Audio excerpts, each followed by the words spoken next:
안녕하세요. 예, 반갑습니다. 여기 음향 시설이 너무 잘 돼 있는데요. 예, 잘 지내셨죠? 예, 그래요. 저 같이 기도하겠습니다. 사랑과 은혜가 풍성하신 아버지 하나님 늘 감사드립니다. 오늘 또 특별히 주일 아침 하나님의 말씀을 들을 수 있도록 불러주시고 또 주님의 귀한 말씀을 통해서 힘을 얻을 수 있도록 함께해 주신 것 감사합니다. 말씀을 들을 때 성령께서 함께해 주셔서 주님의 말씀이 우리 마음에 심겨지고 그 말씀대로 우리가 살아가게 도와주시옵소서. 그 말씀을 통해서 믿음이 성장하는 줄 압니다. 주님 함께해 주셔서 오늘 특별한 시간 또 될 수 있도록 인도해 주시옵소서. 우리를 사랑하시는 우리 주 예수 그리스도 이름으로 기도드렸습니다. 아멘. 예. 저는 어제 이제 결혼식을 갔다가요. 예, 오늘 또 하나님이 이렇게 기회를 주셔서 하나님 말씀을 같이 나눌 수 있는 시간을 얻었습니다. 좀 굉장히 좀 새롭습니다. 왜냐하면 제가 청양교회에서 왔잖아요. 청양, 청도 앞자가 똑같아서 또 새롭기도 하지만 또 이렇게 교회가 이제 시골에 있다라는 것도 또 이제 새로운 마음이 들고 또 교회가 작아요, 그죠? 작으니까 또 여러 가지 공감되는 것도 있고 또 작은 교회만이 누릴 수 있는 기쁨이 있습니다. 은혜가 있어요. 그걸 우리가 모를 때가 있거든요. 근데 오늘 그거를 좀 아는 시간이 됐으면 좋겠고 또 공감이 잘 될 것 같아요. 아주 큰 교회 가서 이야기하면 잘 공감을 못해요. 힘들겠다 이렇게만 생각하지 이제 많은 부분에 있어서 서로 맞다 하면서 하는 그런 공감은 좀 덜합니다. 그런데 오늘 청도에서는 앞자리도 똑같고 규모도 비슷하고 또 연령층도 비슷한 것 같아요. 그래서 많은 공감이 될 것 같아서 더 특별한 시간이라고 생각합니다. 제가 경산에서 교제하다 갔어요. 그래서 아는 얼굴들이 좀 많이 있고 또 경산, 청도 인근이잖아요. 그래서 청도, 경산 왕래하면서 너무 많은 분들과 알게 됐고 또 교제를 또 했고 그 교회가 그 지역이 이렇게 교회가 또 형성돼서 이렇게 함께 교제할 수 있어서 너무 또 감사가 됩니다. 성경 말씀 같이 잠깐 보겠습니다. 잠언 4장 20절에서 27절입니다. 잠언 4장 20절에서 27절. 잠언 4장 20절에서 27절입니다. 우리가 너무나 잘 아는 말씀인데 또 이 말씀대로 되면 얼마나 좋을까 그런 생각이 드는 말씀입니다. 20절에서 27절 제가 읽겠습니다. 내 아들아 내 말에 주의하며 나의 이르는 것에 내 귀를 기울이라. 그것을 내 눈에서 떠나게 말며 내 마음속에 지키라. 그것은 얻는 자에게 생명이 되며 그 온 육체의 건강이 됨이니라.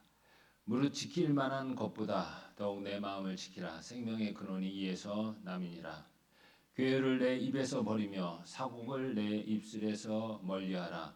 내 눈은 바로 보며 내 눈꺼풀은 내 앞을 곱게 살펴 내 발에 행할 첩경을 평탄케 하며 내 모든 길을 든든히 하라. 우편으로나 좌편으로나 치우치지 말고 내 발을 악에서 떠나게 하라. 우리가 잘 아는 말씀이죠. 여기에 핵심은 뭐냐면 지킬 것이 아주 많은데 마음을 지키라 이렇게 이야기합니다. 마음을 지키는 것은 생명의 근원이 되고 우리 신앙생활에 있어서 아주 중요하기 때문에 그렇습니다. 여러분 지킬 거 많죠? 많을 것 같아요. 돈도 많을 것 같고 그리고 가족도 지켜야 되고 건강도 지켜야 되고 지킬 것이 많습니다. 그러나 마음을 지키는 것이 얼마나 중요한가 생각을 해봐야 됩니다. 이 성경을 보면요. 20절에서 22절은 마음을 지키기 위해서 그리스도인들이 취해야 될 것, 마음을 지키는 것이 중요한데 마음을 지키기 위해서 그리스도인들이 취해야 될 것들을 기록하고 있어요. 말씀에 주의하고 또 우리가 떠날 자리, 있어서는 안 될 자리를 떠나는 겁니다. 그래서 말씀을 취하는 것으로 우리 믿음을 든든히 하고 마음을 지킬 수 있다라고 합니다. 그래서 마음을 지키기 위해서는 무엇을 취해야 되냐? 말씀을 가져라. 말씀을 가지라는 것은 오늘 이렇게 말씀을 듣는 것도 포함되지만 듣고 끝나는 게 아니라 말씀을 깨닫게 해주시는 분은 성령이십니다. 성령을 통해서 말씀을 깨닫게 되는 것은 뭐냐? 그 말씀에 말로만 동의하는 게 아니라 그 말씀에 맞게 살아가는 겁니다. 그게 말씀을 취하는 거예요. 말씀은 누구십니까? 그리스도예요. 그래서 말씀이 육신이 돼서 우리 가운데 임하셨다라고 요한복음에 기록되어 있습니다. 말씀은 그리스도입니다. 말씀을 취한다라는 것은 그리스도를 나의 주로 받아들이고 그리스도께서 기뻐하시는 삶을 살아가는 겁니다. 자, 24절에서 27절은요. 마음 지킴을 계속 하기 위해서 또 버려야 될 것들이 있어요. 마음을 한번 잘 지켰지만 이게 유지되는 게 어려워요. 누구를 만났을 때 순간적으로 깨질 때가 있어요. 어떤 어려운 환경을 만났을 때 지켰던 마음이 사라질 수도 있습니다. 그래서 이 마음 지킴은 그리스도를 향한 마음을 지키는 것은 잠깐 동안 하는 건 아니에요. 주님 오실 때까지 우리가 꾸준히 해야 되기 때문에 잘 지켜야 되죠. 그래서 마음 지킴을 위해서 우리가 해야 될 것들. 자, 먼저 영혼과 육신은 서로 영향을 주고받습니다. 이걸 우리가 생각을 해야 돼요. 그래서 자, 영혼의 상태가 좋으면요, 육신의 상태도 좋아요. 그죠? 그래서 마음속에 주님을 향한 믿음의 상태가 좋으면 얼굴에 나타납니까? 안 나타납니까? 나타납니다. 그러니까 마음이 어떠하냐에 따라서 그 사람의 모습이 드러나는 거예요. 그러니까 영혼, 마음을 지키는 것이 얼마나 중요한가 우리가 생각해 볼 수 있어요. 그래서 자, 영혼과 육신은 서로 주고받는다. 이렇게 말씀을 드렸죠. 그래서 영혼의 상태가 피폐해지면요. 우리 신앙은 마치 우리 육신의 삶도 어때요? 메마른 삶이 되는 거예요. 영혼의 삶이 피폐하면 육신의 삶은 뭐라고요? 메마른 삶이 되는 겁니다. 그래서 또 육신의 삶이 주님을 의지해서 주님의 영광을 위해서 잘 살아가면 그게 또 영혼에 영향을 주기도 하는 거예요. 그래서 우리가 있어서는 안 될 자리에 있어서는 안 됩니다. 그리고 우리가 꼭 있어야 되는 자리에는 있어야 돼요. 우리 육신이. 그게 또 우리 영혼에 영향을 주기 때문에 그래요. 구원받은 그리스도인은요. 항상 죄가 많은 곳에 자꾸 거기에 있고 그쪽으로 가서 그들과 함께 있게 되면 영혼의 상태가 어떻게 됩니까? 흔들리는 거예요. 주님을 향한 믿음이 어때요? 흔들리게 되는 겁니다. 그래서 지혜가 필요한 겁니다. 있어서는 안 될 곳엔 어때요? 떠나서 거기에 가면 안 되는 거예요. 구원받은 그리스도인이 자꾸 나는 술을 안 먹지만 술자리에 가야지 해가지고 가서 친구들과 이야기하는 걸 좋아하니까 가서 계속 그 자리에 머문다? 어떻게 됩니까? 점점점 마음의 상태가 좋아질까요? 안 좋아질까요? 안 좋아지는 거예요. 그럼 나는 믿음을 지킬 수 있어. 괜찮아. 이렇게 생각하는 것은 교만인 거예요. 우리는 있어서는 안 될 자리에 있어서는 안 됩니다. 그 자리에 있으면 영향을 받게 돼요. 그러니까 떠나고 그 자리에 안 가는 게 뭐죠? 지혜가 되는 겁니다. 자, 마음을 지키는 것은 너무 중요하다라는 것을 제가 말씀드리기 위해서 마음을 지키기 위해서 취해야 될 것, 마음 지킴을 계속하기 위해서 우리가 해야 될 것, 영혼과 육신은 서로 영향을 주고받기 때문에 지혜롭게 행해야 됩니다. 자, 여기서 무릇 지킬 만한 것보다 내 마음을 지키라 23절에 그렇게 기록이 되어 있습니다. 이걸 쉽게 번역하면요. 다른 모든 것을 지키는 것보다 더욱 내 마음을 지키는 데 힘쓰라. 지킬 거 많죠. 근데 그거 지키는 것보다 더욱 무엇을 지키는 데 힘쓰라고요? 내 마음을 지키는 데 힘쓰라. 모든 것을 동원해서 마음을 지켜라. 모든 것을 동원해서 마음을 지키라는 거예요. 이 마음이 무너지면 신앙이 무너지기 때문에 그래요. 자, 24절을 23절을 우리 같이 한번 읽어볼까요? 같이 읽겠습니다. 무릇 지킬 만한 것보다 더욱 내 마음을 지키라. 생명의 근원이 이에서 남이니라. 이 지킬 만한 것이 많습니다. 그러나 모든 것보다 마음 지키는 데 힘쓰고 모든 것을 동원해서 마음을 지키라. 여기에 마음은 뭘까요? 마음이 뭘까? 이 마음은요, 우리의 정신적인 생각, 우리 마음의 정서적인 어떤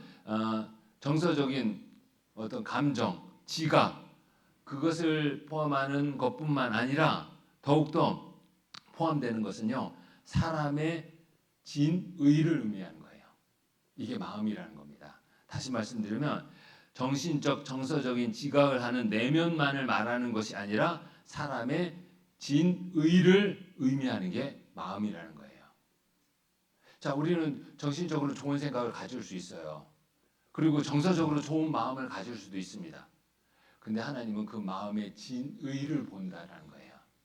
그 마음의 진짜 생각이 뭐냐? 그 마음의 진짜 의미가 뭐냐? 이걸 본다는 겁니다. 하나님은 그 마음을 보고 그 사람을 쓰는 겁니다. 그래서 마음을 지키는 것은 굉장히 중요합니다. 제가 계속 이제 마음 지키는 것이 얼마나 중요한가를 계속 말씀을 드릴 겁니다. 그래도 잘 안 돼요.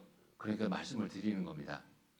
자, 무엇을 지키려고 애쓰는가? 우리도 자기 자신을 한번 생각을 해봐야 됩니다. 자, 여러분 오늘 지금 이 순간까지 무엇을 지키기 위해서 애썼습니까? 한번 생각을 잠깐 해보십시오. 여러분이 가장 지키기 위해서 애쓰는 게 무엇인가? 혹시 집에 이만한 금덩어리가 있어서 그걸 지키기 위해서 애쓰고 계신 분 없겠죠? 무엇을 지키기 위해서 여러분 애쓰고 계신가? 한번 생각을 해봤으면 좋겠습니다. 자기의 명예, 자기의 위신 또는 가족, 그리고 자기의 건강, 재물, 그런 것을 지키기 위해서 애쓰고 있는가? 한번 생각을 해봐야 됩니다. 그렇다면 우리는 지금 이 순간 생각을 바꿔야 됩니다. 무엇을 지켜야 됩니까? 그리스도를 향한 마음을 지켜야 돼요. 그게 가장 중요한 겁니다. 에레미야 17장 5절을 한번 보겠습니다. 구약성경 에레미야 17장 5절입니다.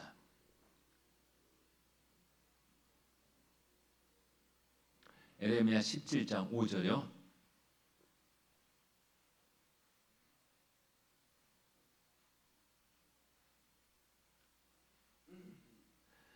자, 제가 읽겠습니다.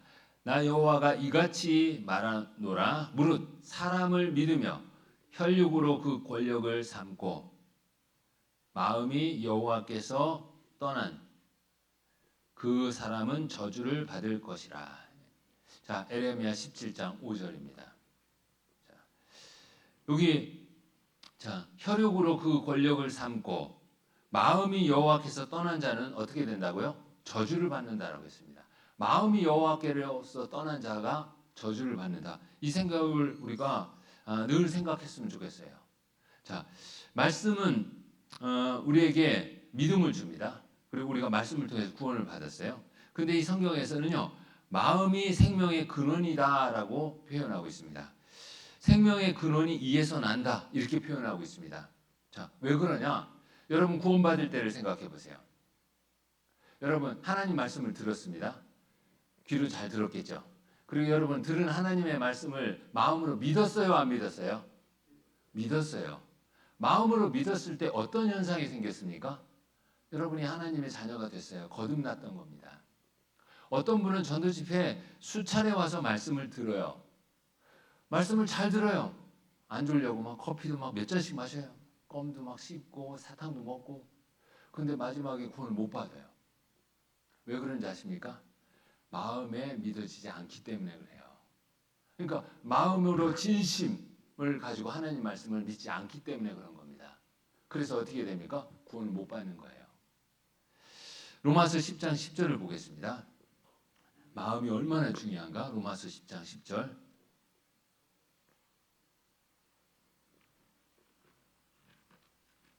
로마서 10장 10절입니다.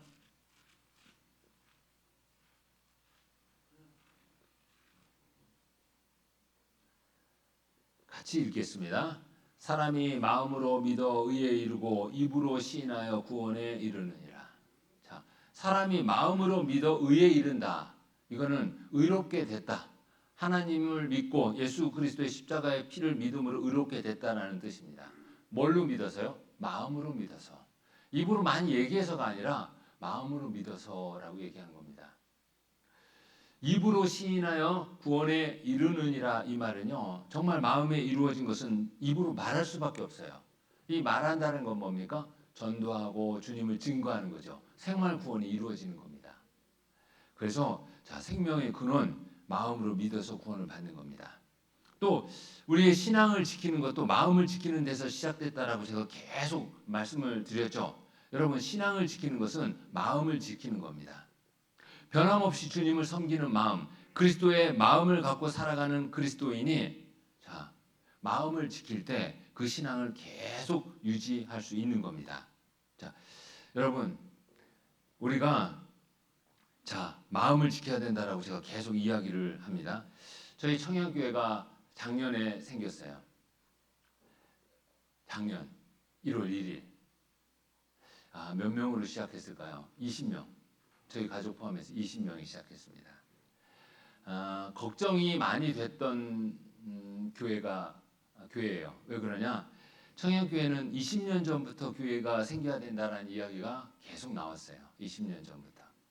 어떤 교회를 주축으로 교회가 생겨야 된다. 왜? 충청남도에서 유일하게 교회가 없는 군이 청양군이었으니까. 20년 전부터 이야기가 나오다가 사그러졌어요. 또 이야기가 나오다 사그러졌어요.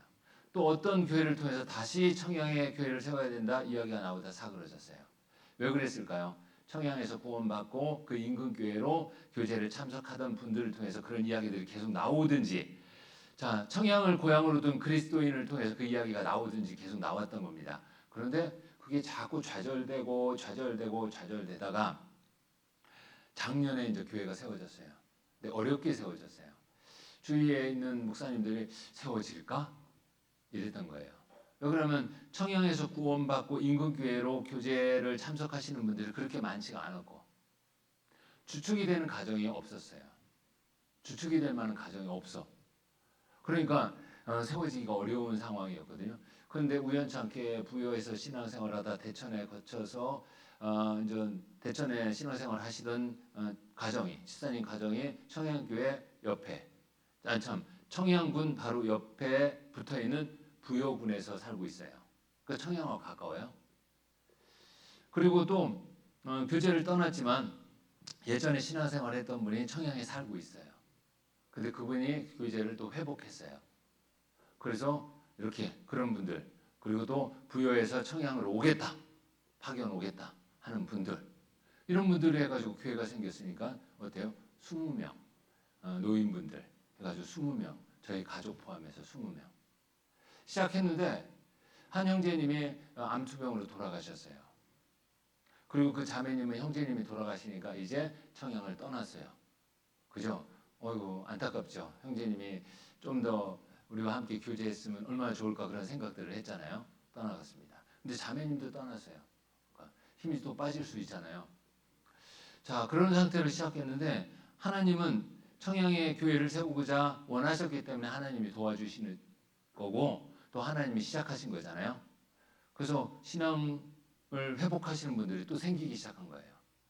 그래서 한 가정이 회복하니까 6명, 또 한 가족이 회복하니까 5명. 그러니까 벌써 어때요? 50%가 넘잖아요.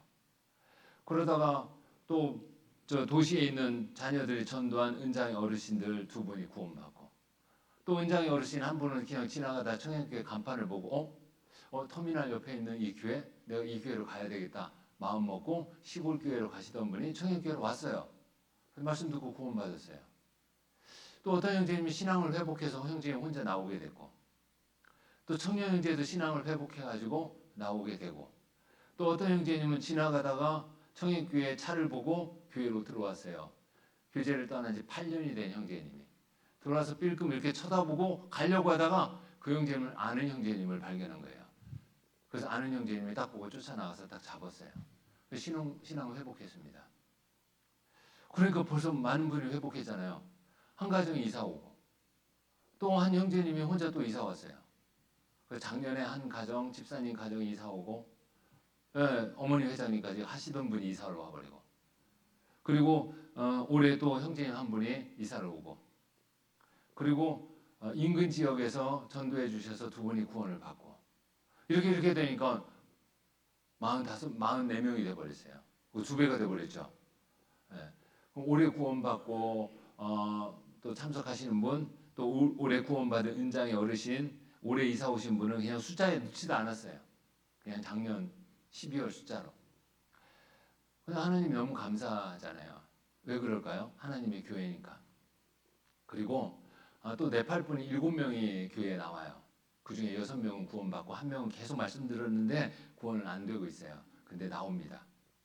그 중에 한 형제는 네팔에서 구원받고 신앙생활을 하던 형제가 한국에 일하러 왔다가 제가 네팔에서 선교사로 있었거든요. 그래서 그 형제를 하계수양회 때 만나가지고 청양에 왔으면 좋겠다라는 생각을 했는데 이미 계약은 김해에 돼 있어요. 김해에서 일해요. 함부로 옮길 수가 없어요. 근데 청양에 가고 싶다는 생각을 갖고 주인 자기 고용주한테 계속 얘기한 거예요. 청양에 가겠다. 고용주가 보내줬어요. 청양에 와서 신앙생활합니다. 숫자가 꽤 돼버렸어요. 그래서 한 개 구역으로 시작했다가 2개 구역이 돼버렸습니다. 그러면서 하나님이 이렇게 해주셔가지고 너무 감사하다라는 생각을 하면서 느끼는 게 뭐냐면 우리의 마음을 지켜야 된다. 왜냐면 사단은 어때요? 항상 방해하죠. 우리가 주님을 위해서 살고자 하면 방해를 합니다. 교회가 주님을 위해서 더 열정적으로 살고자 하면 사단은 떠날까요? 아니면 더 바싹 붙어서 방해할까요? 바싹 붙어서 방해합니다. 어떤 그리스도인에게 시험이 많을까요? 주님을 위해서 열심히 살고자 하는 그리스도인에게 시험이 많습니다.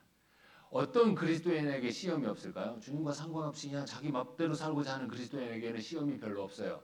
그냥 내버려도 되니까. 그러는 것처럼 마찬가지입니다. 교회도 그래요. 주님을 위해서 성령의 역사가 막 일어나고 있으면 사단은 어떻게 합니까? 더 활발하게 움직입니다. 어떻게? 마음을 무너뜨리는 거예요. 한 사람 한 사람씩 마음을 무너뜨리고 마음을 지키지 못하게 하는 겁니다. 그러다 보면 어떻게 해요? 그 형제 자매들을 통해서 일해야 되는 교회의 일들이 중지가 되고 문제가 생기고 그러면 어때요? 복음을 전하는 일이 중단되고 신앙생활하는 형제 자매들이 마음의 아픔을 겪고 떠나게 되는 겁니다. 그래서 청양교회도 마음을 지키는 것이 굉장히 중요합니다. 저는 시작할 때부터 생각을 했어요. 언젠가 사단이 계속 시험을 할 거다. 교회가 이렇게 식구들도 알아요.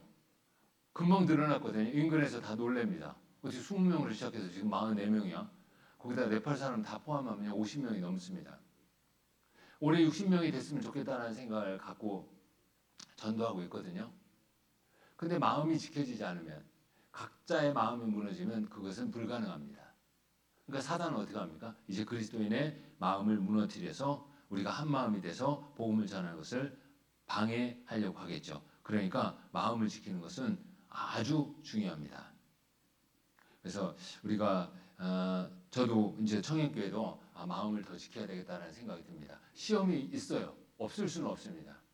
지금도 시험을 받고 있습니다. 있어요. 그러니까는 눈에 보이는 어떤 숫자는 늘어나고 그러지만 다들 정신을 바짝 차려야 되겠다 이런 생각을 할 거라고 생각합니다. 자, 마음을 지킬 때 우리의 신앙을 지키는 거 우리가 한번 생각을 해봤으면 좋겠습니다. 다시 한번 말씀드리겠습니다. 마음을 지키는 것은 무엇이냐? 하나님을 향한 진실된 마음이에요. 진리입니다. 이것이 흐트러져 버리면 위선자가 되는 거예요. 하나님 앞에서. 마음은 그렇지 않아요. 근데 보여지는 거, 말하는 거는 그럴싸해요. 하나님은 다 알아요. 하나님은 사람의 마음을 살피거든요. 그래서 하나님은 사람의 외모를 보지 않아요.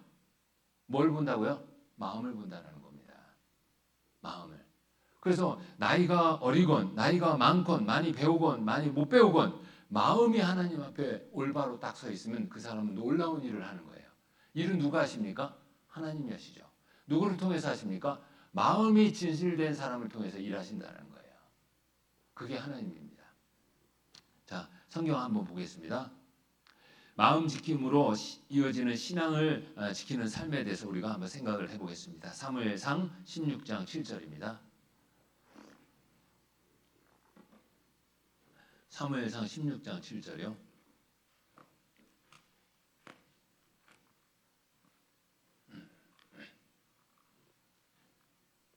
16장 7절 제가 읽겠습니다. 여호와께서 사무엘에게 이르시되 그 용모와 신장을 보지 말라. 내가 이미 그를 버려노라. 나의 보는 것은 사람과 같지 아니하니 사람은 외모를 보거니와 같이 읽겠습니다. 나 여호와는 중심을 보느니라. 이 중심을 본다는 게 뭡니까? 마음을 본다는 거예요. 이 사무엘을 통해서요, 하나님이 이제 사울은 버렸다. 그러니까 다윗을 이제 선택하기 위해서 사울 대신 새로운 왕을 하나님이 세우기 위해서 다윗의 아버지 이세 베들레헴에 가서 이제 다윗을 찾는 과정 가운데 이세의 아들들이 쭉 나와요. 그 중에 엘리압이 딱 나오니까 어때요? 굉장해 보이는 거예요. 엘리압이 나올 때 뭐 껄렁껄렁하고 나왔겠습니까? 키는 크고 외모는 준수하게 잘생긴 엘리압이 껄렁껄렁거리면서 나왔겠습니까? 그랬으면 사무엘이요 어떻게 아웃 시켰겠죠. 신장 키도 크고 인물도 좋은데 아마 겸손하게 나왔겠죠. 뭔가 잘하고 나왔겠죠. 그러니까 사무엘이 딱 보면서 이 사람이다 이렇게 얘기한 거겠죠. 절대 껄렁껄렁하게 나온 사람을 사무엘이 이 사람이다 이렇게 하질 않아요. 겉에 보기 좋았어요. 근데 하나님이 뭐라고 했습니까? 내가 그를 버렸다 라고 했습니다. 하나님 왜 그 사람을 버립니까? 마음이 버려졌어요. 마음에 진실된 마음이 없어요. 진심이 없어요. 그래서 하나님이 여기 보죠.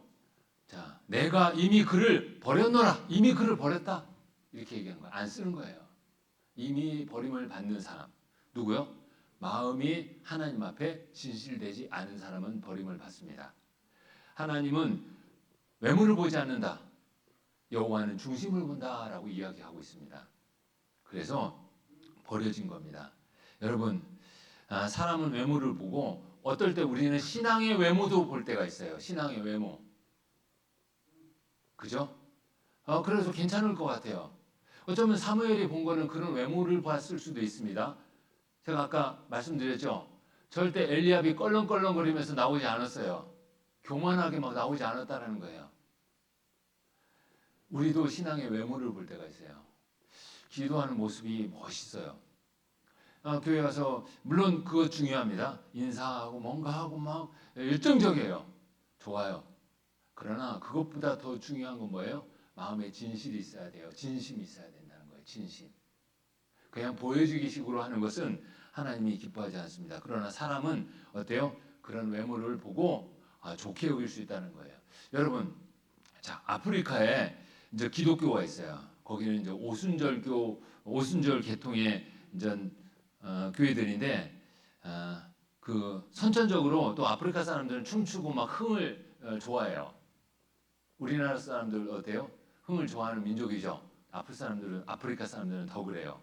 그래서 막 예배를 드릴 때 어때요? 막 흥에 겨워요. 막 어깨도 막 움직이고 막 손도 올라가기도 하고 막 몸도 막 흔들기도 해요. 이렇게 보니까 뭐 굉장해요. 감정이 막 확 올라가죠.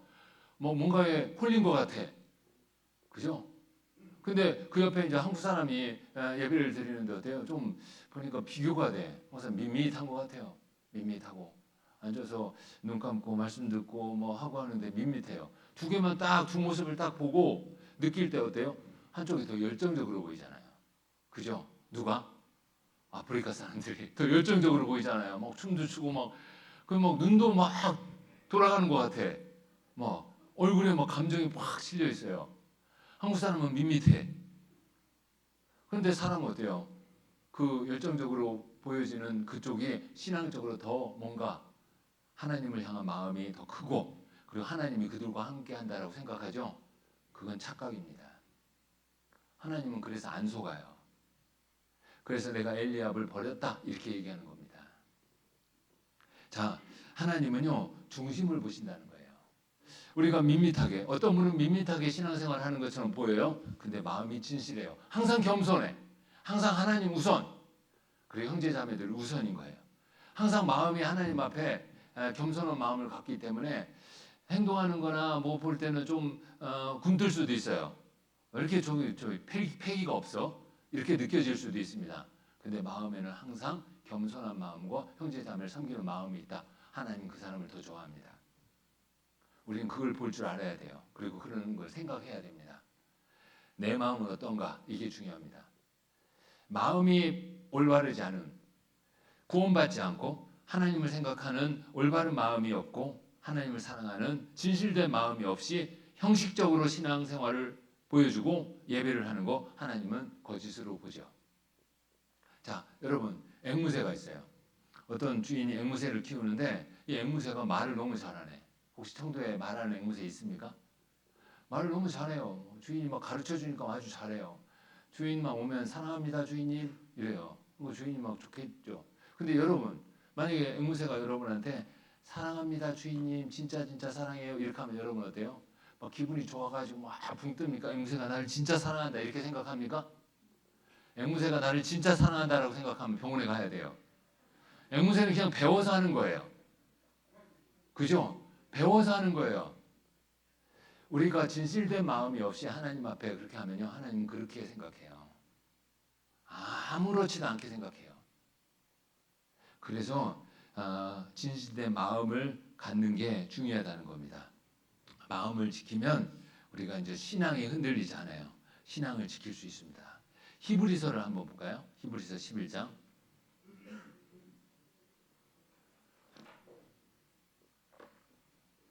히브리서 11장.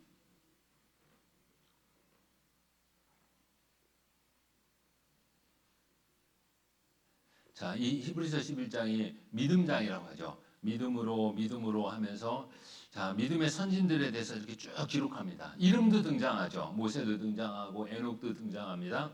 그리고 아브라함도 등장해요. 쭉 등장합니다. 자, 그리고 이제 35절을 보겠습니다. 35절. 또 37절 제가 읽겠습니다.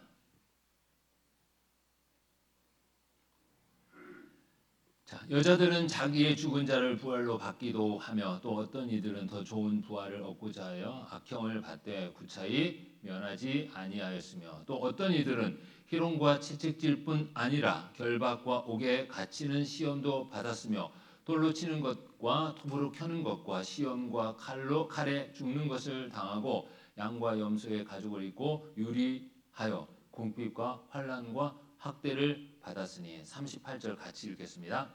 이런 사람은 세상이 감당치 못하도다. 저희가 광야와 산중과 아멸과 토굴에 유리하였느니라. 자, 여기 보면 이제 이름이 등장하지 않아요. 그냥 여자들은 어떤 이들은 이렇게 나옵니다. 이분들이 누굴까요? 이 여자들하고 이 어떤 사람들은요, 믿음으로 어려운 고난과 핍박을 이겨냈던 분들입니다. 믿음으로. 자, 믿음으로 어려운 고난과 핍박을 이겨냈다. 이 믿음은 뭡니까? 마음을 지킨 거예요. 하나님의 마음을 지킨 거예요. 그게 바로 믿음을 지킨 겁니다. 그러니까 마음을 지킨 사람은 어때요? 환난과 어려움이 있어도 신앙을 지킨다, 못 지킨다요? 지킨다라는 거예요. 여러분 한번 생각해 보십시오. 이분들이 받은 고난은요, 보통 고난이 아니에요. 내 눈앞에서 가족이 죽는 겁니다. 내가 여러 가지 어려움과 고난을 또 받아야 돼요. 다음 차례는 자기인 거예요. 그런데 그걸 보면서도 어떻게 해요? 신앙을 지켰어요? 못 지켰어요? 지킨 거예요. 어떻게 이런 신앙을 지키는 힘이 나올 수 있었을까요? 마음을 지켰기 때문에 그래요. 하나님 앞에 자기 마음을 지키면 이렇게 놀라운 일을 할 수 있다는 겁니다. 하나님 앞에 자기 마음을 지키면요, 핍박과 어려움 가운데서도 신앙을 지키고 주님의 영광을 위해서 살아갈 수 있다는 거예요. 특별한 사람들이 아닙니다. 마음을 지킨 사람들인 거예요. 여러분이 될 수도 있습니다. 여자들은. 어떤 이들은 이렇게 했습니다. 여러분이 될 수도 있다는 거예요.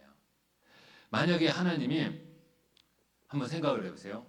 사람은 외모를 보거냐 여호와는 중심을 본다 라고 했잖아요. 하나님이 만약에 마음을 보지 않고 다른 걸 본다. 한번 생각해 볼까요? 하나님이 마음을 안 보고 다른 걸 봐요. 그럼 우리 어떻게 하죠? 우린 망한 거예요. 여러분, 하나님 앞에 여러분 드러낼 만한 여러분의 재능이 있습니까? 여러분 노래를 잘하죠? 보니까 노래 잘합니다. 하나님 앞에 뽐낼 수 있어요? 우리 노래 잘해요 이렇게요? 비교할 수도 없습니다. 이 세상에 가장 똑똑한 사람이 하나님 앞에 나 이 세상에서 가장 똑똑한 사람이니까 하나님 저를 좀 인정해 주세요라고 할 수 있을까요? 이건 완전히 교만한 거예요. 하나님 앞에 아무리 똑똑한 사람도 자기의 지식을 자랑할 수 없고 아무리 예쁜 여자가 세계선전 미스 뭐라고 하죠? 코리아 말고 미스 월드라고 해봐요. 근데 아무리 예뻐도요, 하나님 앞에 자기 예쁨을 자랑할 수 있습니까? 하나님 예쁘니까 나를 좀 쓰세요라고 할 수 있습니까? 하나님이 보면요, 하나도 안 예뻐요. 왜 그러냐? 하나님은 아주 자세히 보거든요. 그 얼굴 피부에 있는 뭐 박테리아도 봐요. 다 봐요. 얼굴이 예뻐 보이지만 막 화장 지우고 나서 그 피부 속에 있는 막 박테리아부터 해가지고 다 봐요, 하나님은. 그러니까 하나님 앞에 외모를 자랑할 수도 없죠. 만약에 하나님이 마음을 보지 않고 다른 걸 본다면 우리는 망한 거라는 거예요. 여러분 돈 갖고 하나님 앞에 뭔가 자랑하고 하나님 앞에 쓰임 받을 수 있습니까? 여러분의 재능으로 쓰임 받을 수 있습니까? 여러분이 잘한다고 하나님 앞에 인정받을 수 있는 뭔가 있습니까? 없어요. 그러니까 하나님이 중심을 본다는 것이 은혜예요. 그러니까 저같이 아무것도 없는 사람도 중심 본다니까 얼마나 감사해요. 마음만 잘 잡으면 되니까. 여러분들도 나이 많이 들었고 또 어리고 또 몸이 여러 가지 약해서 힘들어도 걱정 안 해도 돼요. 하나님이 뭘 보니까요? 마음을 보니까, 중심을 보니까 이건 은혜라는 거예요. 그래서 제가 이 말씀을 묵상하다가 하나님이 중심을, 마음을 보지 않았으면 우리는 다 망할 뻔했다. 이런 생각이 들어요. 자, 마음을 하나님 앞에 지켰기 때문에 어려운 고난 가운데 신앙을 지킬 수 있었고, 이 사람들이 이 신앙을 지킬 수 있었던 것은 바로 하나님이 함께 해줬기 때문에 그렇다는 겁니다. 천국에 대한 소망을 보여줬고, 그리고 하나님이 주신 그 사랑을 생각할 수 있도록 해주셨고, 그래서 어려운 고난과 핍박을 이겨낸 겁니다. 자, 성경을 한번 보겠습니다. 마음을 지키지 못하면 어떻게 되는가? 자, 사무엘하 11장 2절에서 3절 한번 보겠습니다. 사무엘하 11장 2절에서 3절이요.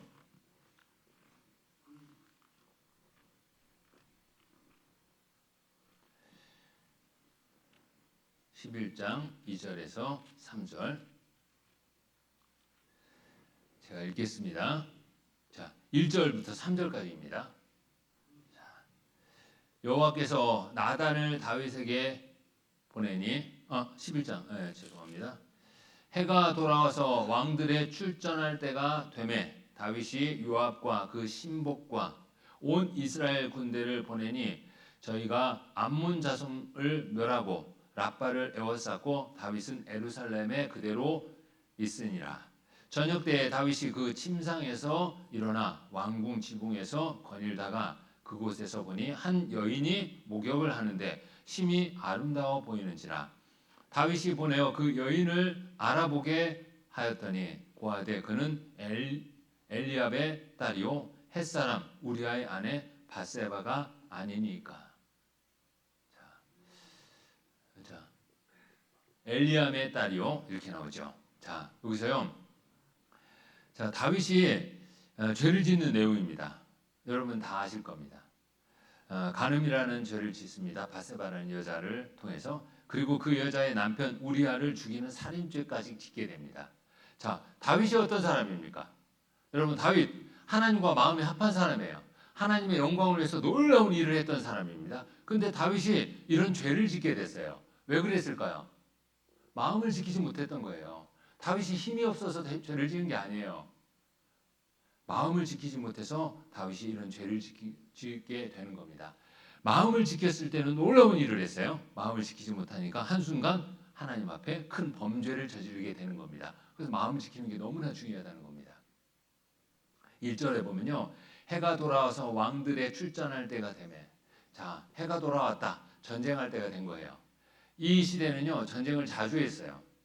그래서 자, 이제 전쟁하기에 곤란한 계절이 되면 전쟁을 잠깐 멈춥니다. 휴전. 다시 전쟁할 수 있는 그런 계절이 되면 전쟁의 계절이 되면 전쟁을 하는 거예요. 그래서 이제 전쟁을 시작하는데 왕들의 출전할 때가 되매 왕들이 전쟁에 앞에 나가는 거예요. 나가서 막 싸워요. 자, 근데 다윗은 어디 있었죠? 예루살렘에 있었어요. 다윗이 있어야 될 곳은 어디입니까? 전쟁터였어요. 다윗은 전쟁을 통해서 정말 하나님 앞에 영광을 드렸던 사람입니다. 이 전쟁은 영적인 전쟁을 의미하기도 하죠. 우리가 그냥 단순히 한 민족을 괴멸시키는 그런 게 아니에요. 거기에 교훈이 포함되어 있습니다. 하나님의 영광을 위한 싸움에서 다윗은 항상 그 앞에 나가서 하나님을 의지하고 전쟁에서 승리했던 거예요. 그리고 왕이 됐습니다. 왕이 돼도 변함없이 그랬던 다윗이 어느 순간 안 나갔어요. 왜 안 나갔을까요? 마음을 지키지 못한 거예요. 교만이라는 게 삭힌 거예요. 신하들이 얘기했겠죠. 이제 왕은 안 나가도 됩니다. 우리는 이제 왕 때문에 아주 강한 나라가 됐습니다. 왕은 예루살렘에 계십시오. 왕이 전쟁터에 나갔다가 혹시 변을 당하면 어떻게 됩니까? 왕은 예루살렘에 계시고 우리한테 맡겨 주십시오. 다윗이 어떻게 했을까요? 그렇게 하라고 했어요. 아, 그래, 내가 안 나가도 우리는 이길 수 있어. 내보낸 겁니다. 그리고 나서 다윗이 2절부터 3절 우리가 읽었던 것처럼 죄를 짓게 되는 겁니다. 다윗의 마음이 어때요? 무너졌어요. 하나님을 의지하고 겸손했던 다윗의 마음이 무너진 겁니다. 여러분, 다윗은 어떤 사람이라고 했습니까? 하나님을 의지해서 하나님의 영광을 위해서 승리했던 사람이라고 했죠. 다윗의 마음이 어땠냐면요. 다윗은요, 골리앗과의 싸움에서 승리했습니까? 안 했습니까? 했죠. 자, 골리앗과 다윗의 싸움을 한번 생각해 보세요. 골리앗은 누굽니까? 거인이에요. 거인이에요. 그리고 전쟁에서 완전히 숙달된 전쟁꾼. 근데 다윗은 누굽니까? 그냥 목동이었어요. 어린 소년 같은 목동이었습니다. 근데 이 다윗이요, 골리앗과 싸움을 하게 됩니다. 싸움을 할 때, 자, 그 유명한 말이죠. 다윗이 뭐라고 얘기하고 나갑니까? 골리앗이 막 다윗을 막 깜봤을 거예요. 야, 뭐 이스라엘에는 뭐 싸울 사람이 없어서 이런 어린아이를 내보내냐? 목동을 내보내냐? 이랬을 겁니다. 그런데 다윗이 그 골리앗에게 나갈 때 너는 칼과 창과 단창으로 나오지만 나는 만군의 주 여호와 이름으로 나간다, 이런 거예요. 이게 다윗의 마음이었어요. 하나님을 의지하는 마음인 거예요. 자기는 아무것도 아니지만 하나님을 의지하면 하나님이 함께하고 하나님께서 이기게 해주실 것이라는 확실한 마음을 가지고 나간 거예요. 그랬더니 다윗이 이겼습니까? 졌습니까? 이겼잖아요. 이런 다윗의 마음은요, 그 전에 목동으로서 양을 칠 때도 나타났어요. 양을 칠 때 사자나 곰이 그 양을 움켜서 가면 다윗이 어떻게 했습니까? 쫓아가서 그 사자나 곰의 입에서 양을 건져냈습니다. 어떻게 그렇게 할 수 있었을까요? 하나님이 그렇게 해줬다는 것을 다윗이 이야기합니다. 하나님은 그때도 그렇게 해줬습니다. 하나님, 내가 목동으로 양을 지킬 때도 하나님이 도와주셔서 사자나 곰에서부터 양을 내가 지켰습니다. 하나님이 도와주셨습니다. 그 하나님이 지금도 나와 함께 할 겁니다.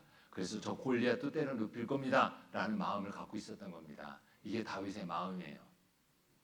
그런 마음을 갖고 나갔으니까 이겼어요? 졌어요? 당연히 이겼잖아요. 그런데 그 마음을 지키지 못한 순간이 이 순간입니다. 그 마음을 지키지 못했어요. 그래서 어때요? 이제 나는 아주 강한 왕이야.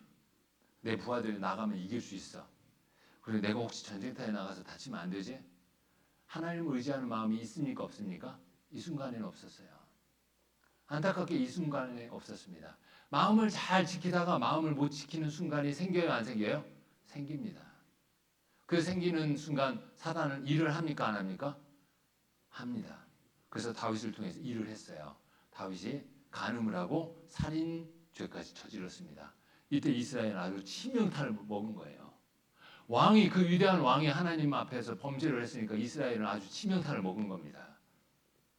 마음을 지키지 못하면 이렇게 된다는 거예요. 그래서 마음을 지키는 건 중요할 뿐만 아니라 마음을 지키는 것은 계속해야 된다는 거예요. 한순간 마음을 지키지 못하면 이렇게 큰 출혈이 생기는 거예요. 큰 실패를 맛보게 되고 큰 아픔을 겪게 된다는 것을 우리에게 교훈을 주는 겁니다. 자, 다윗이 마음을 지키지 못했다라고 제가 말씀을 드렸죠. 이 순간만은. 근데 마음을 지켰을 때 다윗의 마음은 뭐라고 얘기했습니까? 나는 아무것도 아니지만 하나님이 모든 것을 한다라는 마음을 가지고 있었던 겁니다. 하나님이 함께해 주시면 승리한다라는 마음을 갖고 있었던 겁니다. 하나님이 함께해 주시니까 사울에 의해서 쫓김을 당할 때도 여러 가지 고난과 역경이 있을 때도 그 마음이 하나님을 향해서 흔들리지 않았다는 거예요. 하나님을 향해서 그 마음이 계속 유지됐다는 겁니다. 이게 바로 다윗을 통해서 우리가 생각해 볼 수 있는 내용입니다. 여러분, 또 한 사람 있죠. 솔로몬이라는 사람 한번 생각해 볼까요?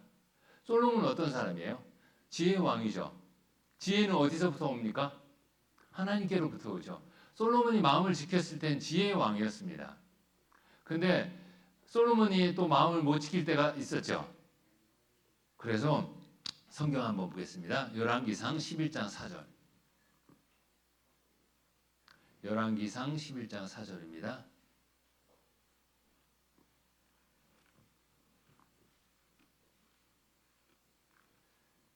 열왕기상 11장 4절입니다.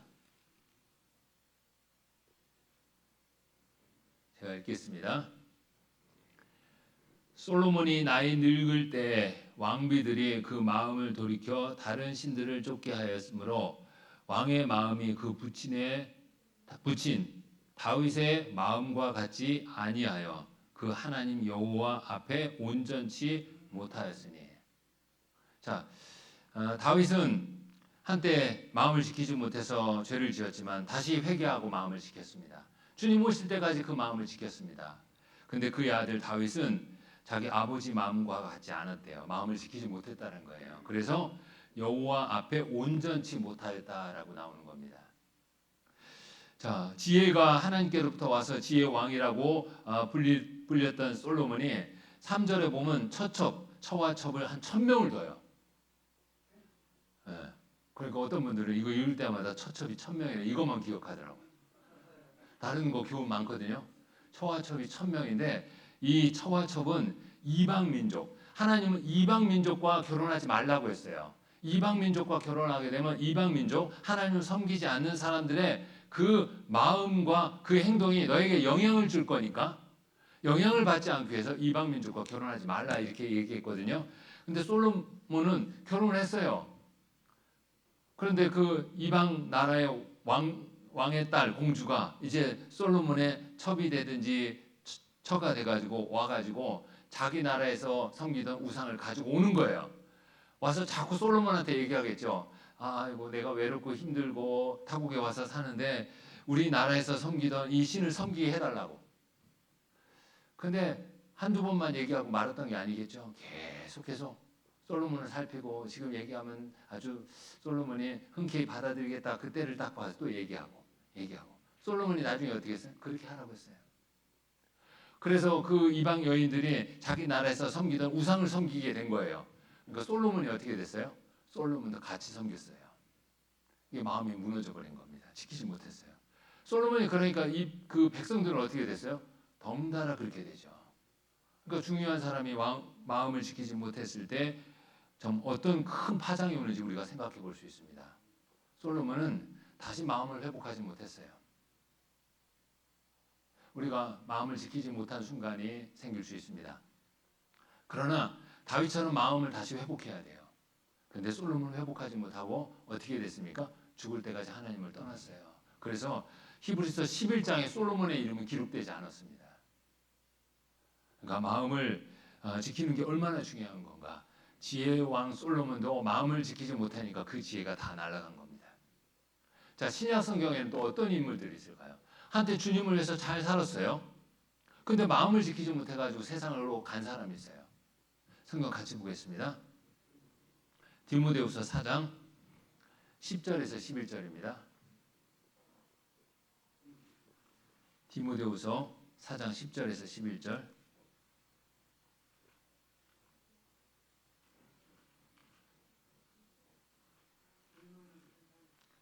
디모데후서 4장 10절에서 11절. 같이 보겠습니다. 대만은 이 세상을 사랑하여 나를 버리고 데살로니가로 갔고 그레스게는 갈라디아로 디도는 달마디아로 갔고 누가만 나와 함께 있느니라. 네가 올 때 마가를 데리고 오라. 저가 나의 일에 유익하니라. 자, 데마라는 사람이 등장합니다. 자, 대만은 이 세상을 사랑하여 나를 버리고 데살로니가로 갔고 바울을 버리고라고 기록하고 있습니다. 자, 이걸 통해서요, 이 데마라는 사람이 바울과 함께 복음을 위해서 주님의 영광을 위해서 살았던 사람이라는 걸 우리가 생각할 수 있습니다. 그런데 이제 바울을 떠났어요. 그리고 어디로 갔습니까? 세상으로 갔어요. 근데 세상에 복음 전하러 간 게 아니라 뭐 때문에요? 세상을 사랑해서. 한때 복음을 위해 열심히 살았던 사람도 자꾸 유혹을 받게 돼요. 세상에 저런 것도 있고 세상에 저런 것도 있는데 난 너무 힘들다, 지쳤다. 나도 좀 즐기고 싶다. 그런 생각들이 자꾸 스물스물 가슴에서 올라와요. 마음에서. 스물스물 올라옵니다. 그러다 어느 순간 가는 겁니다. 세상으로. 세상이 좋은 것 같아. 그런 생각을 갖고 대마가 세상을 사랑했던 것처럼 세상이 좋은 것 같은데 하고 가버립니다. 뭐를 못 지켜서요? 마음을 못 지켰기 때문에 그래요. 마음을 못 지켜서. 주님을 향해서 사는 것이 가장 고상하고 가장 아름답고 가장 중요한 겁니다. 주님을 위해서 고난받고 살아가는 삶은 주님 앞에 가면 상급이 돼요. 그런 마음을 지키지 못했던 겁니다. 그래서 보이는 유혹과 지금 겪고 있는 어려움, 그것 때문에 세상을 사랑하게 되고 세상으로 간 게 누구라고요? 대마입니다. 여러분들도 그래요. 그럴 수 있습니다. 우리 중에 그런 분들도 있어요. 한때 잘 살았어요. 근데 안 보여. 어디 갔죠? 세상에 있어요. 대마랑 똑같잖아요. 마음을 못 지키면 그렇게 되는 겁니다. 불행하게 돼요. 주님 앞에 가면 어떻게 될까요? 부끄럽겠죠. 자, 이 대마 같은 사람이 있다는 걸 우리가 생각해야 됩니다. 참 대마는 얼마나 불행해요. 성경에 이렇게 이름이 딱 기록돼 가지고 몇천 년 동안 계속 그리스도인들이 교훈 삼기 위해서 대마의 이름을 거론하잖아요. 대마가 이랬대 이러면서. 천국에서 대마는 막 귀가 가려울 거예요. 아마 불편할 수도 있겠죠. 뭐 물론 천국에는 그런 감정은 없지만 오늘 우리는 이 시간에도 대마를 거론하면서 대마 같이 안 해야지 이런 말을 하고 이런 생각을 갖잖아요. 여러분 마음을 지키십시오. 진실된 마음. 어떤 마음? 그리스도의 마음입니다. 이쯤에서 마음 하니까 도대체 마음이 또 무슨 마음을 얘기하나 헷갈릴 수도 있습니다. 진심, 진의, 하나님을 향한 진의. 그리고 주님의 사랑을 위해서 살고자 하는 진실된 마음. 주님이 주시고자 하는 그 천국에 대한 소망의 마음. 그리고 그리스도의 마음. 성경 보겠습니다. 빌립보서. 자, 이쯤에 이걸 한번 찾아보겠습니다. 빌립보서 2장.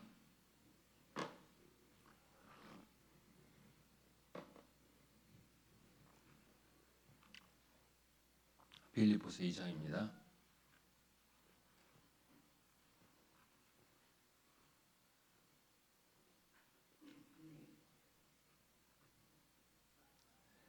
오 절 제가 읽겠습니다.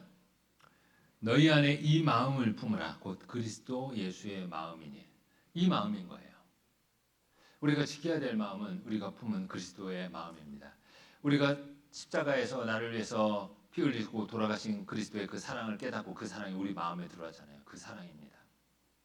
주님이 늘 우리와 함께하고 있다라고 약속하신 그 주님의 계속된 사랑을 마음에 품는 거예요.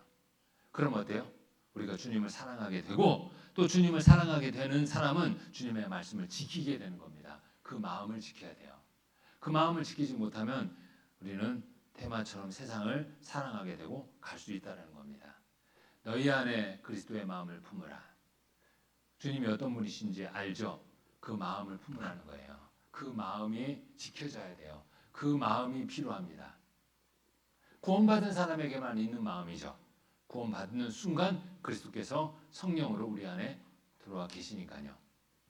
자, 그러면 디모데후서 4장 10절에 보면요. 11절까지 다시 한번 보겠습니다. 디모데후서 4장 10절에서 11절.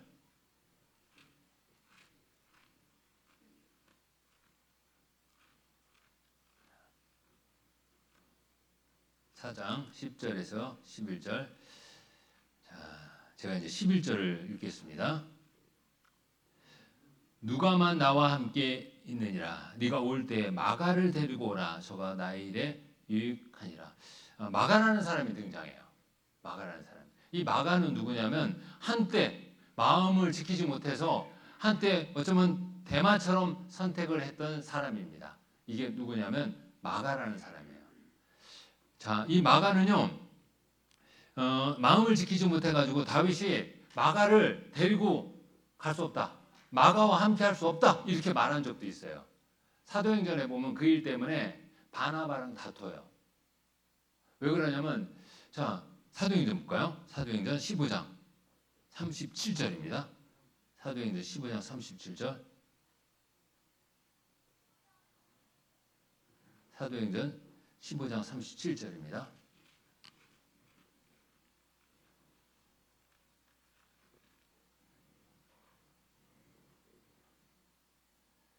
39절까지 제가 읽겠습니다.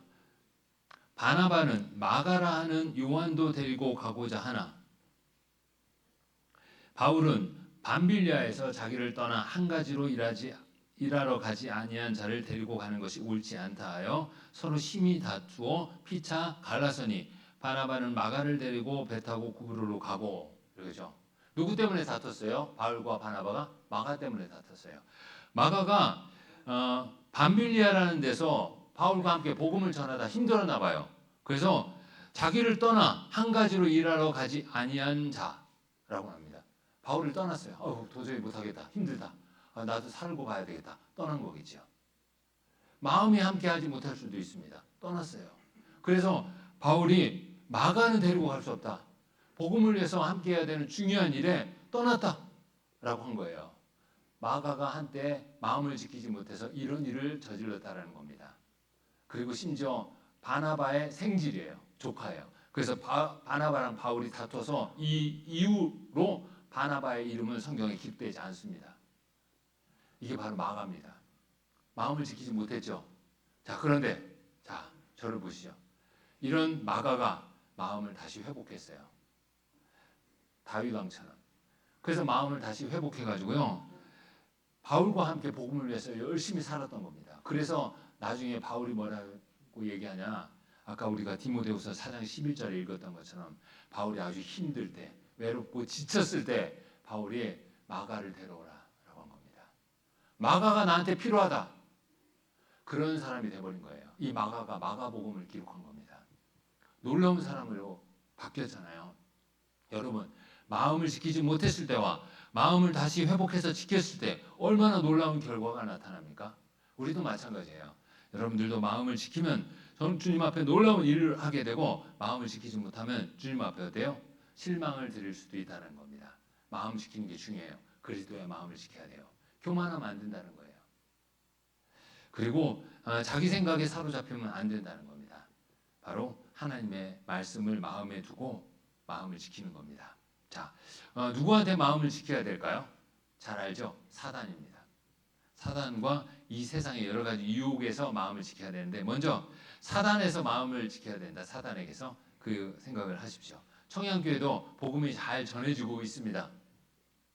내일부터 오전 집회가 있습니다. 오기로 한 사람은 한 5명이 되는 것 같아요. 처음에 시작할 때는 오전 집회 또 어떻게 사람들 올까 막 이렇게 걱정이 됐어요. 근데 한 5명 또 구원받았지만 다시 들어야 되는 분까지 포함하면 한 그 정도 되는 것 같아요. 자, 그런 분들이 옵니다.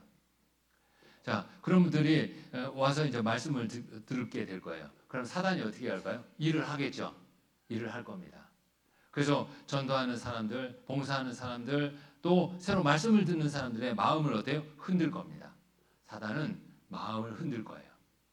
그 사단에게서부터 마음을 지켜야 되는 거죠. 성경 베드로전서 5장 8절을 보겠습니다. 베드로전서 5장 8절. 베드로전서 5장 8절. 같이 읽겠습니다. 근신하라 깨어라 너희 대적 마귀가 우는 사자같이 두루다니며 삼킬 자를 찾나니. 자, 마귀가 사자처럼 삼킬 자를 찾는데요. 그러니까 마귀는 두루다니면서 삼킬 자를 찾는다. 마귀가 누구를 삼키려고 하냐? 그리스도인을 삼키려고 하는 거예요. 아까 제가 말씀드린 것처럼 신앙생활을 잘하면 잘하면 잘할수록 또 마음을 주님 앞에 잘 지키면 지킬수록 사단은 그런 사람들을 흔든다는 거죠. 그런 사람을 삼키려고 하는 거예요. 여기에 기록된 것처럼 그리스도인을 삼키려고 하는 겁니다. 구원받지 않은 사람은 그냥 내버려둬도 돼요. 그렇기 때문에 여러분이 주님을 위해서 마음을 지키고 신앙생활을 하려고 할 때 여러분의 마음을 어때요? 흔들려고 하는 게 누구라고요? 사단이라는 겁니다. 사단이. 그리고 사단은 두루 다니는 겁니다. 그런 그리스도인을 찾기 위해서. 근데 표현이 있죠. 자, 우는 사자같이. 자, 사자는요. 자, 먹잇감을 찾기 위해서 사자는 인내하고 기다립니다. 그리고 가만 숲속에 숨어 있어요. 그리고 그 먹잇감이 포착될 때까지 인내하고요. 지키고 있다가 살금살금 갑니다. 자, 먹잇감이 느끼지 못하게. 그죠? 사슴이나 어떤 임팔라 같은 아프리카 초식 동물이요. 사자가 자기 곁에 다가오는 걸 느끼지 못하게 와요. 싹 옵니다. 그리고 결정적인 순간에 어떻게 해요? 팍 뛰죠. 그래서 잡아버리는 겁니다. 마귀도 그렇게 하는 거예요. 마귀도요. 숨어서 지켜봐요. 계속. 그리고 여러분들한테 계속 접근하는 거예요. 천천히. 여러분이 방심하고 있을 때, 마음이 자꾸 흔들릴 때, 마음을 지키지 못하는 그런 것이 보일 때 접근하다가 결정적인 순간에 어떻게 해요? 그냥 뛰어서 잡아버리는 겁니다. 마음을 지키지 못하게 되는 겁니다. 사단이 구원받은 그리스도인의 신앙을 무너뜨리는 거예요. 그리고 구원받은 그리스도인의 평안을 깨는 겁니다. 구원받은 그리스도인의 기쁨을 앗아가는 거예요. 마음을 못 지키면 이렇게 되는 겁니다. 사단에게서부터 우리의 마음을 지켜야 돼요. 성경에서는요, 사단을 시험하는 자 이렇게 기록했습니다. 사단은 시험하는 자입니다. 성경에 보면 사단은 예수님도 시험했습니다. 예수님이 40일간 금식하고 광야에서 힘들 때 예수님을 시험하기 위해서 온 게 누구라고요? 사단입니다. 육신의 정욕, 안목의 정욕, 이생의 자랑 이 세 가지로 예수님을 유혹한 거죠. 우리 인간을 유혹하는 거랑 동일하게 예수님을 유혹했던 겁니다. 이게 사단입니다. 그래서 사단을 성경에서는 시험하는 자 이렇게 표현합니다. 여러분, 사단이 여러분의 마음을 흔들고 마음을 빼앗으려고 합니다. 여러분 마음을 지켜야 돼요. 다시 말씀드립니다. 마음을 지키지 못하면 여러분 안에 주님께로부터 얻은 신앙이 어때요? 약해지고 평안이 깨지고 기쁨을 잃게 됩니다. 그래서 우리가 마음을 지켜야 돼요. 자, 선교사들은 어때요? 선교지에 가면 이 마음 더 잘 지켜야 되겠죠. 물론 국내에서도 목사님들 또 형제 자매님들 전도인들 마음을 잘 지킵니다. 선교지에 가면 이 선교사의 마음을 흔드는 일들이 많이 있어요. 거기서부터 마음을 지켜야 되는 겁니다. 여러 환경이 있겠죠. 낯선 환경, 또 낯선 문화, 사람들 간의 낯선 어떤 소통, 이제 그런 것 때문에 마음이 흔들릴 때가 있어요. 그때 마음을 지켜야 됩니다. 마음을 지키지 못하면 일을 못하게 되는 거예요. 그러니까 사단은 어때요? 그런 마음을 흔들리기 위해서 시험하겠죠. 자, 저도 이제 경험이 있어요. 그럼 낯선 환경 가운데 접하게 되면 답답함이 있잖아요. 그죠? 한국 사람은 또 급해요, 안 급해요? 급해요. 저도 좀 급합니다. 안 급한 것 같은데 급하더라고요. 그래서 한국 사람은 특히 급하죠. 그래서 운전하고 어디 가거나 물건을 사거나 할 때 막 급한 마음이 많이 들어요. 특히 운전할 때 급해요.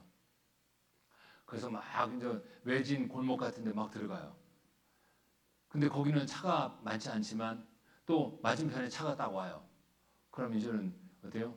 서로 엇갈려서 갈 수가 없어. 누군가가 뒤로 가야 돼요. 근데 제가 먼저 들어왔어. 그리고 제가 뒤로 가기에는 좀 멀어요. 그럼 그 사람이 뒤로 가야 되잖아요. 그럼 뒤로 가라고 우리가 기다려야죠. 근데 잘 안 가요. 그럼 화 나요, 안 나요? 여러분 같으면 화는 안 나겠네. 딱 보니까 화 하나도 안 낼 뿐이네. 화가 나요. 그죠? 그러면 저도 내려가지고 화를 내죠. 어쩔 때는 그냥 전화를 받을 때 있어요. 그냥 내려서 일을 봐요. 일을. 근데 그것도 합당하지 않다라는 마음이 많이 들어요. 근데 그 사람이 제가 선교사인지 모르니까 그냥 외국 사람이니까 이렇게 했지. 만약에 제가 선교사라는 거 알면 제가 어떻게 했을까요? 그냥 일어나서 당신이 가든 내가 가든 누가 이기나 봅시다. 나는 전화로 내 용을 보겠습니다 하고 전화할 수 있을까요? 그분이 내가 선교사라는 걸 알면 못하겠죠. 그분이 내가 선교사라는 걸 알면 어떻게 할까요? 내가요? 그 뒤로 가겠죠. 예. 근데 그 사람이 나가 누군지 모른다고 생각하니까 어때요? 급한 마음이 더 앞서죠. 급한 마음이 더 앞서서 막 전화하고 막 하다가 한 번은 제 애가 옆에 탔어요. 제가 자 빼라고 했어요. 당신이 빼야 된다. 당신이 잘못 들어왔다. 막 빼라고 했어요. 그러니까 그 사람은 또 막 안 빼라고 하잖아요. 빼라고 막 했어요. 그 제 아들이 아빠가 빼래요. 왜 그러니까 아빠가 선교사잖아요. 그죠? 그럼 누가 빼야 돼요? 빼야죠. 네. 그러니까 내가 누군가를 딱 생각하면 흔들리려고 하는 마음을 지키려고 하는 순간이 있습니다. 내가 누군가를 계속 생각하면 사단에게서부터 마음을 지킬 수 있어요. 내가 누구인지를 잃어버리면 마음을 못 지켜요. 어디 가서 누구를 만나가지고 이야기를 할 때도 내가 누군지를 알아야 돼요. 내가 누군지를 알고 내가 누구인가를 알고 있을 때 마음을 지킬 수 있다는 거예요. 그렇지 않으면 마음 못 지켜요. 그래서 구원받은 그리스도인들도 막 운전할 때 막 제일 난폭해지잖아요. 막 창문 내려가지고 확 이게 옛날 그 상품이 막 올라오잖아요. 왜? 그 순간 내가 누군지를 모르는 거예요. 내가 누굽니까? 그리스도인인 거예요. 내가 그리스도인이라는 걸 알면 마음을 사단에게서부터 빼앗기지 않고 마음을 지킬 수 있다는 겁니다. 자, 욥은 마음을 지킨 사람이에요. 욥은 사단이 욥을 보면서 항상 욥을 삼키기 위해서 욥의 신앙을 무너뜨리기 위해서 호시탐탐 노렸죠. 그래서 하나님 앞에 허락을 받아가지고 자, 욥에게 작업을 걸기 시작했습니다. 자, 사단이 욥을 이렇게 지켜봤어요. 옛날부터 지켜봤을 겁니다. 하나님 앞에 대화가 이루어지기 전부터. 욥은 아주 특별한 사람이었고 당대 의인이었거든요. 돈도 많아요. 자식들도 아들, 딸 10명이에요. 하는 일마다 다 잘 돼요. 사람들한테 다 존경을 받아요. 그 사람들도 막 욥을 존경하고 아이들도 막 존경하고 그런 욥입니다. 근데 사단은 욥을 지켜봤을까요? 안 지켜봤을까요? 계속 지켜봤어요. 무너뜨리려고. 그런데 드디어 이제 하나님 앞에 허락을 받았습니다. 하나님이 왜 허락해줬냐? 하나님 아시기 때문에 그래요. 욥이 어떤 사람인가를. 사단이 뭐라고 얘기하냐면요. 하나님, 욥이 그냥 까닭없이 하나님을 이렇게 섬깁니까? 잘 보십시오. 하나님이 준 거 많잖아요. 아들, 딸 10명에 다 재산, 명예 다 줬는데 저런 거 받고 하나님을 안 섬길 사람이 어디 있겠습니까? 이런 거예요. 그러니까 욥의 마음의 진위를 어때요? 사단은 모르는 거예요. 그러니까 욥이 많이 받았으니까 하나님을 좋아하고 섬기는 거라고 생각했던 거예요. 그래서 하나님 앞에 어때요? 저런 걸 다 자기가 욥을 무너뜨릴 수 있다라고 얘기해서 하나님 앞에 허락을 받았죠. 하나님은 절대 욥이 안 무너질 거라는 걸 아는 겁니다. 그래서 사단이 작업을 시작합니다. 재산을 다 뺏어갔어요. 하루아침에 아들, 딸 10명이 폭삭 죽었어요. 자, 하나님이 준 게 다 사라졌죠. 근데 욥이 어떻게 됐을까요? 어떻게 했을까요? 하나님 원망했을까요? 그렇지 않습니다. 욥이 하나님을 원망하지 않았어요. 주신 자도 하나님이, 취하신 자도 하나님이다. 원래 그 하나님이 주신 거다라는 거였어요. 그러니까 사단이 또 작업을 들어갔습니다. 욥의 몸에 피부병이 걸렸어요. 옴 같은 게. 얼마나 가렵고 아팠겠습니까? 기와장 같은 걸 막 긁어요. 긁는 그 모습을 아이들이 와서 조롱합니다. 명예를 받았던 욥의 명예가 땅에 완전히 떨어졌어요. 실추됐어요. 욥이 저렇게 고난받는 것은 분명히 큰 죄를 지었기 때문에 그렇다라고 서로들 쑥덕쑥덕 거렸을 수도 있습니다. 그러면서 아이들까지 욥을 조롱했고 욥은 기와장으로 긁어야 됐습니다. 욥의 부인이 얘기합니다. 하나님을 저주하고 죽어라. 이렇게 해요. 욥을 보니까 욥을 위로하러 왔던 친구들이 처음에는 욥의 모습을 보고 같이 대성통곡했어요. 그러다 시간이 지나다 보니까 아니 이렇게 고난을 받는 거 보니까 뭔가 잘못한 거 있어. 위로하러 왔던 친구들이 배신했어요. 마음이 얼마나 힘들었을까요? 힘들었겠죠. 근데 욥이 하나님을 떠났습니까? 원망했습니까? 안 했어요. 하나님을 끝까지 붙들었습니다. 그래서 하나님이요 욥에게 나중에 주었던 것에 배나 줬습니다. 그게 하나님입니다. 자, 욥을 보십시오. 사단이 그렇게 욥을 흔들었습니다. 그러나 욥이 어땠어요? 마음을 지켰습니다. 그러니까 하나님이 은혜를 줬잖아요. 우리도 마찬가지인 거예요. 사단은 그런 작업을 한다는 거예요. 그때 여러분 마음 지켜야 됩니다. 자, 마음을 지키기 위해서 우리가 어떻게 해야 되는가? 하나님을 알아야 된다는 거예요. 욥은 하나님을 안 사람입니다. 성경 욥기를 한번 보겠습니다. 욥기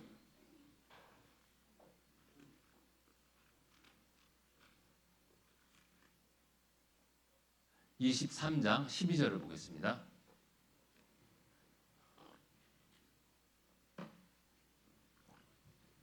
자, 12절 제가 읽겠습니다.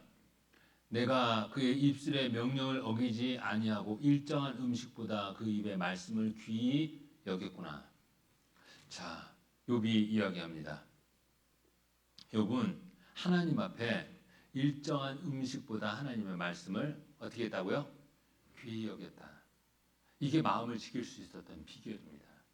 하나님의 말씀을 음식 먹는 것처럼 하나님의 말씀을 읽었다. 그런데 귀히 여겼다라는 거예요. 아주 중요하다. 하나님의 말씀이 없어서는 안 된다. 하나님의 말씀이 내 삶에서 떠나면 나는 살 수 없다. 이런 마음을 갖고 하나님의 말씀을 일정한 음식처럼 귀히 여겼다. 계속 가까이 했다는 거예요.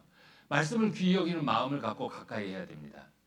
어린아이같이 신령한 젖을 사모하라 라고 했죠. 어린아이가 엄마 젖을 얼마나 사모합니까? 엄마 젖을 어린아이가 먹지 아니하면 어린아이는 죽습니다. 그래서 본능적으로 엄마 젖을 소중하게 여기고 틈만 나면 엄마 젖을 어떻게 먹으려고 하죠. 살기 위해서. 그런 것처럼 어쩌면 욥도 그랬어요. 하나님의 말씀을 귀히 여겼어요. 그리고 하나님의 말씀을 일정한 음식보다 귀히 여기고 음식처럼 하나님의 말씀을 들었다고 하는 겁니다. 하나님의 말씀을 가까이 했습니다. 그래서 마음을 지킬 수 있었던 겁니다. 여러분 마음도 지켜야 돼요. 그렇지 않으면 여러분 신앙도 깨지고 다 깨집니다. 마음을 지키기 위해서 어떻게 해야 된다고요? 하나님의 말씀을 가까이 하십시오. 하나님을 알아야 됩니다. 하나님의 말씀을 가까이 한다는 것은 하나님이 어떤 분인가 알아가는 거예요. 하나님은 사랑의 하나님이고 하나님은 은혜의 하나님이고 하나님은 절대 우리에게 불행을 주시는 분이 아니라는 거고 하나님은 우리가 하나님 앞에 갔을 때 일한 대로 갚아주는 분이다라는 거예요. 일한 대로. 그 하나님의 말씀을 여러분 마음에 딱 담고 있으면요. 여러분의 마음이 지켜지는 거예요. 말씀이 육신이 돼서 우리 가운데 임했다고 했잖아요. 이 말씀이 그리스도잖아요. 여러분이 말씀을 마음에 품고 마음 안에 품고 말씀대로 살면 바로 마음을 지키는 겁니다. 그러면 사단에게로부터 여러분 마음을 어때요? 온전히 지킬 수 있어요. 자, 예수님을 사단이 시험할 때 예수님이 사단의 그 시험을 다 물리쳤을 때 예수님은 말씀을 인용해서 물리쳤다는 겁니다. 말씀에 있기를 말씀으로 가라사대 이렇게 얘기했다는 겁니다. 그래서 여러분 마음을 흔드는 사단에게서부터 여러분 마음을 지키는 거 중요합니다. 마음을 어떻게 해요? 말씀으로 지키는 겁니다. 자, 이거 한 가지만 더 말씀을 드릴게요. 제자들이 예수님과 함께 배를 타고 있을 때 이제 파도가 쳤잖아요. 배가 막 흔들려요. 배가 막 흔들렸습니다. 그때 제자들이 누구를 찾았습니까? 예수님을 찾았어요. 그러니까 예수님은 고물을 베고 잠들고 있었다고 하잖아요. 예수님이 일어났습니다. 예수님이 어떻게 했습니까? 파도야 잔잔하라. 바람아 잔잔하라. 이러니까 어때요? 그게 멈췄죠? 고요해졌죠? 자, 예수님의 말씀이 우리 인생에서요. 일어나는 여러 가지 갈등, 파도 같은 거, 바람 같은 거 그런 것 있어요. 있어요. 우리가 살아갈 때 있어요. 그것에서부터 우리의 마음을 지킬 수 있는 건 뭐라고요? 말씀이라는 거예요. 그거 외에는 없어요. 자, 우리가 이 세상이라는 바다에 우리 각자의 신앙이 인생이라고 우리 신앙을 배라고 생각해 보세요. 이게 요동칠 때가 있어요. 바람이 불 때도 있고 파도가 일을 때도 있습니다. 지금도 그런 바람과 파도 때문에 힘들어하는 분이 있을 수도 있습니다. 그 가운데서 우리를 지킬 수 있도록 잔잔하게 해주는 건 뭐라고요? 말씀이라는 겁니다. 말씀을 가까이 하셔야 돼요. 기도하고 말씀을 가까이 하는 겁니다. 말씀을 가까이 하는 건 뭐예요? 이 말씀을 어때요? 가장 귀하게 여기고 이 말씀에 순종하는 겁니다. 그게 말씀을 가까이 하는 겁니다. 그때 마음을 지킬 수 있습니다. 청양교회를 위해서도 기도해 주십시오. 앞으로도 건축할 일도 생길 거고 그리고 또 여러 가지 사단이 살피다가 무너뜨리기 위해서 여러 가지 장애물과 어려움을 교회 앞에 던질 겁니다. 그때 잘 이겨나갈 수 있도록 지켜주십시오. 지금 잘하고 있습니다. 잘하고 있습니다. 그리고 또 사단이 보고 있는 것도 우리가 느낍니다. 그래서 함께 기도해 주셨으면 좋겠습니다. 청도교회를 위해서도 같은 청자가 들어갔으니까 청도, 청송, 또 청주는 워낙 잘하니까 하여튼 서로 이렇게 기도해 줬으면 좋겠습니다. 같이 기도하겠습니다.